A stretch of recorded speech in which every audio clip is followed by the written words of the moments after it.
कौने बदरा से कजरा चोरैलू, कौने फूलवा से खुशबू मंगैलू वे धानी। किए हो धानी जी अच्छा छनावेला छागल न दुनिया पागल कैले बा। किए हो धानी जी अच्छा छनावेला छागल न दुनिया पागल कैले बा।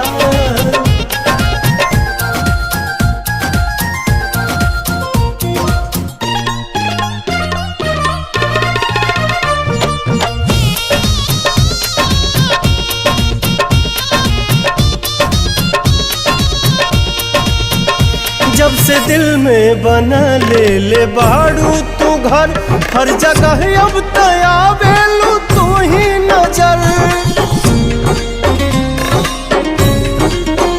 नैना चित चोर